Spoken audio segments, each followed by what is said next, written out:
Hey everybody, Sammy here at SFI Sports Cards, back with another video. Today's August 26th, and welcome to the channel, and welcome to the Saturday morning starting lineup. A lot of recognizable names today. Not much let up in this lineup. Lots of awards to go through, so let's get started. Today's lineup. We got two Hall of Famers. 58 times they went to the All-Star game. 8 times they've won World Series rings. 31 gold gloves, 4 platinum gloves, 3 batting titles, an ERA title, 11 Silver Slugger awards, twice a player has won American League Championship Series MVP, and we've got an All-Star Game MVP. So leading off, from San Pedro de Macorís, signed in 1980, playing second base. This is from the 1984 Donruss set. We have the rookie card of Juan Samuel. This is a guy I think of when we talk about power and speed being more prevalent in the infield in the early 80s. 3-time All-Star. He is a Silver Slugger Award winner. He broke Tim Raines' rookie record for steals in a season. He had 72 in 1984. He would consistently stroke 30 doubles, double-digit triples, close to 20 home runs a year. His career high was 28 in 1987. Even though he was a dynamic offensive player, he also led the league in strikeouts 4 consecutive years, which tied a National League record held by Hack Wilson and Vince DiMaggio. Holds the record for most at-bats in a season by a right-handed hitter with 701 as a rookie in 1984. He's a tough player to find a role for. He didn't have a great average. He hit for power, blazing speed, but he wasn't a great fielder either. And to be honest, would probably be a perfect fit for a lot of teams in the modern game. So we got Juan Samuel leading off. Very dynamic player to start the game. Batting second, from Orlando, Florida, drafted in 2016 in the second round from Lakewood High School, playing shortstop. From the 2020 Bowman set, we got another rookie card. That's Bo Bichette, the current 2-time All-Star for the Toronto Blue Jays. Bichette is on the fast track to put together a terrific career. Power hitting shortstop, but is currently leading the league in hits, which he also did in 2001 and 2022. His defense is getting better at shortstop, but he's not considered a standout by any means. Probably will move positions in the future if Toronto develops a better option defensively at the position. He's fun to watch, and he's a hobby darling among modern-day collectors. So we got Bichette hitting second. Hitting third. From Chicago, Illinois. Drafted in 1982 in the first round, 3rd pick overall out of Triton College. Playing center field. This is from the 1996 Pinnacle 300 series. We got Kirby Puckett, the keg-sized first ballot Hall of Famer, was one of the most clutch players I ever saw play. No spotlight was bright enough for this guy. 10-time All-Star, 6-time Silver Slugger, also won 6 gold gloves, 2-time World Series champ.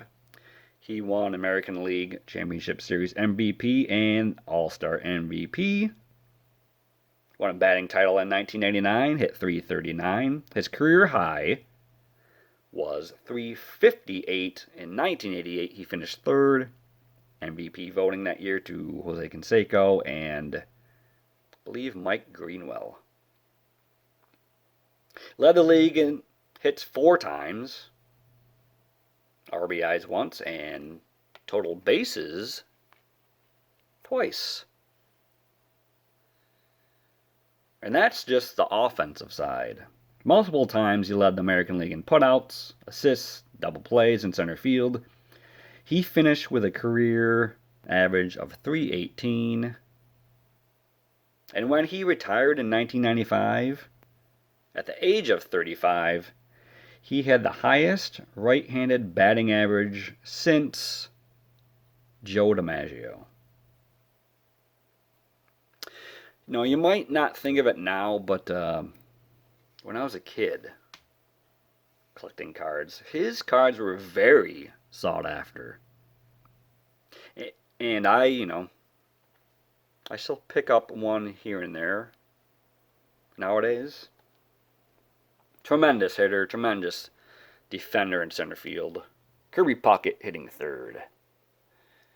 Cleanup from Baltimore, Maryland, signed in 1958 out of Southern High School, playing right field. This is from the 1973 Topps set. We got Al Kaline, Mr. Tiger, one of the greatest right fielders of all time. First ballot Hall of Famer, 18-time All-Star, 10 Gold Gloves, 1968 World Series champ. He was lethal in the postseason. 12 games, 3 home runs, 9 RBIs, hitting .333. Such a well-rounded player. And he was played just short of 500 games in center field as well. 1955, became the youngest batting champion, hitting .340 at the age of 20. Now this card I bought at an antique mall, I think for like $10. And, sent it in to get graded and got a 7.5. Looks great. 73, we have the spring training shot, it looks like. Now the back is awesome. No real chipping, which is rare on a 73 card.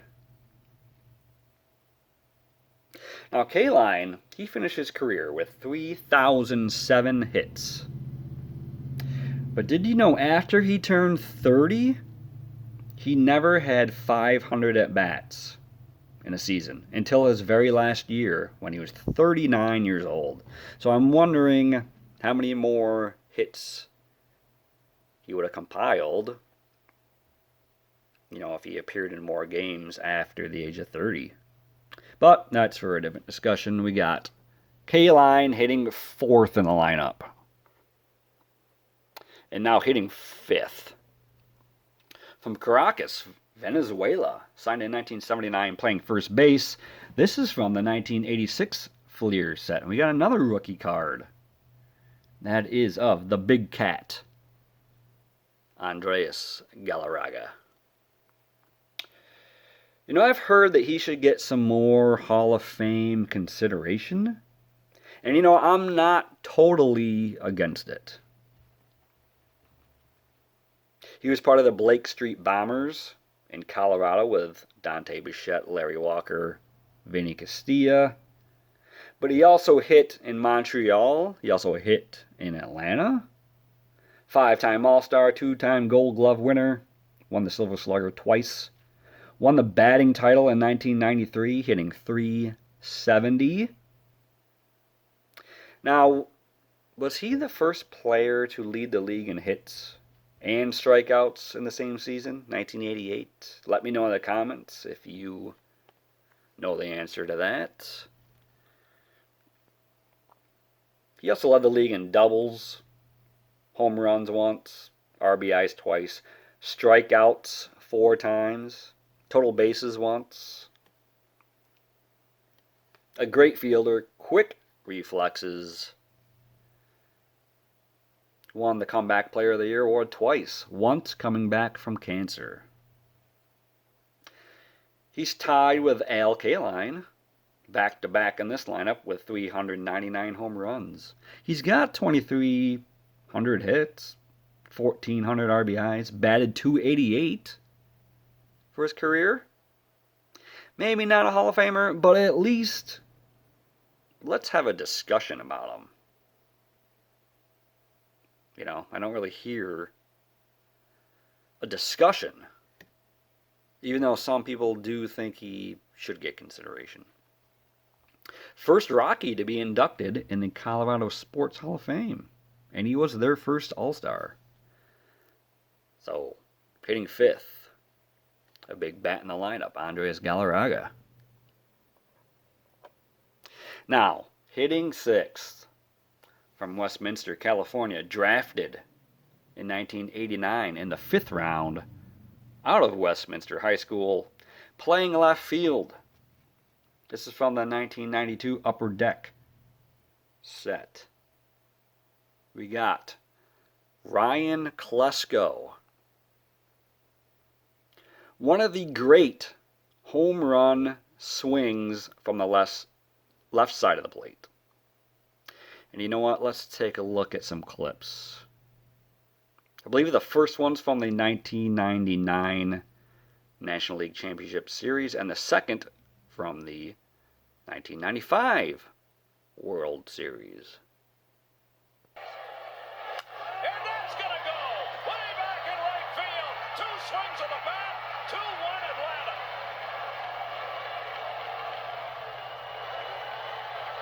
Back-to-back home runs for the Atlanta Braves. 2 home runs on 3 Rick Reed pitches.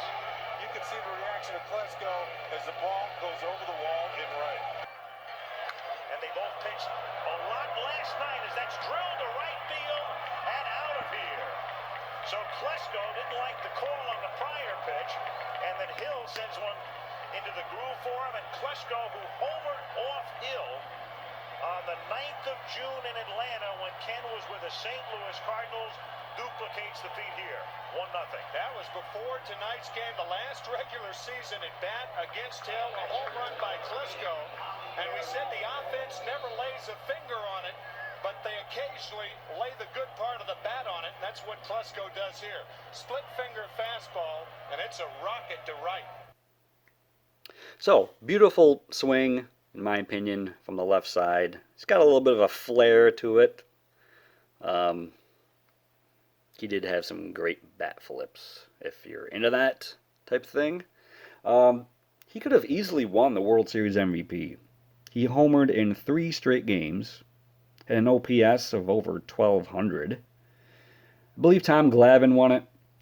He pitched an 8-inning one-hitter in the game clincher, Game 6. But so many stars in that Braves lineup in the 90s. I think Klesko gets lost a little bit. Played with some elite players, Chipper Jones, Andrew Jones, Javi Lopez, Fred McGriff. He did go to San Diego after his Braves tenure, became an all-star. He would consistently hit 20 to 30 home runs a year, and also hit about 280, 285. He did have an embarrassing moment in his career.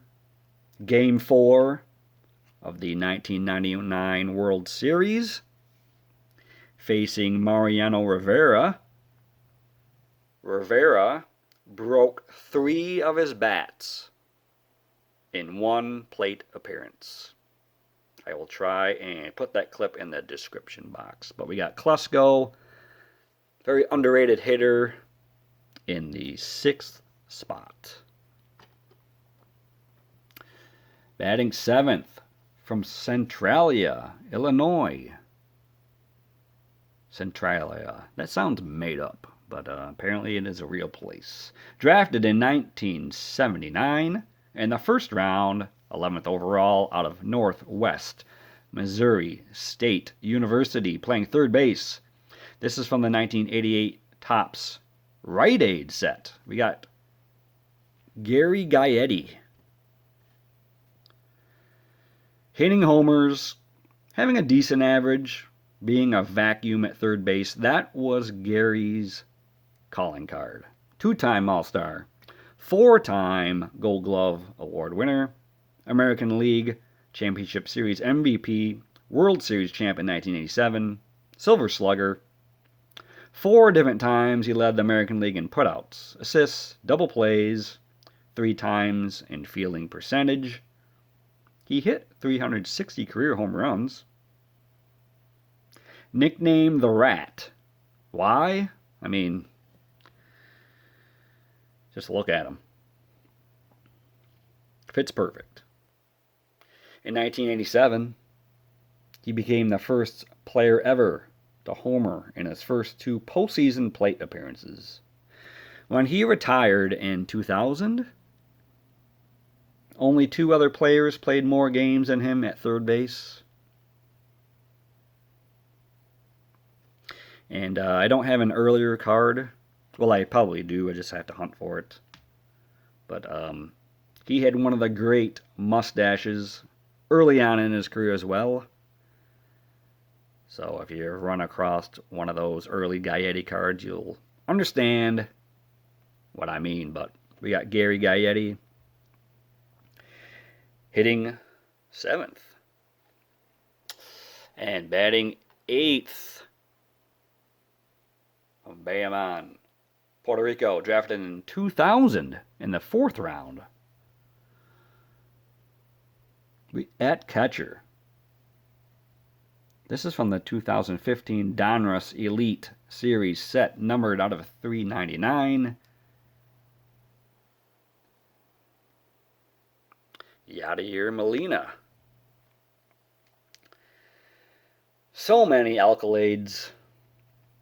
10-time All-Star, 9-time Gold Glove winner, 4 times won the Platinum Glove Award, 2-time World Series champ, 1 Silver Slugger. I would read off his defensive numbers as far as leading the league in certain categories, but there's too many to read off, so I'll skip that in this video. He is widely considered the greatest defensive catcher of all time. He is in that discussion, let's put it that way. I don't care what time period, what era, what defensive metrics you want to use. And he will be enshrined in Cooperstown one day. Love these Donruss Elite cards. Historically hard to pull from packs, going all the way back to 1991. You know, he always seemed to be a guy in the lineup. You know, he played with Albert Pujols, Jim Edmonds, Scott Rowland, Lance Berkman, Matt Holliday. But he would seem to be like a guy that would burn you when the time was right. So many big hits in so many big games for the Cardinals. And unlike those other names I mentioned, Molina wore 1 uniform in his career, St. Louis Cardinals. So that's cool to see, especially on the back of a baseball card. He's hitting 8th. And hitting 9th at pitcher from Detroit, Michigan, signed in 1944 out of Highland Park High School, pitching from the 1959 Topps Baseball Thrills set. We've got Billy Pierce, 7-time All-Star, an ERA title in 1955 at 1.97. Pierce was one of the great pitchers of the 1950s. During that decade, he averaged 16 wins with a 3.06 ERA. He led the American League in complete games twice, strikeouts once, Ks per 9 twice. During his 13-year tenure with the White Sox, the team finished in first place once, so he did not play for great teams.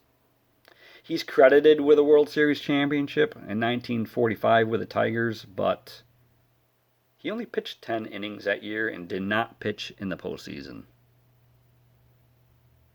he did have a pitching rival.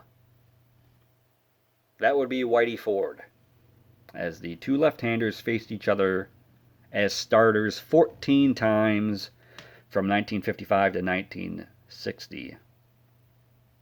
He had 4 one-hitters, 7 two-hitters, and came within 1 out of throwing a perfect game, which, if he did, would have been the first lefty to do so in 78 years, I believe, from what I read.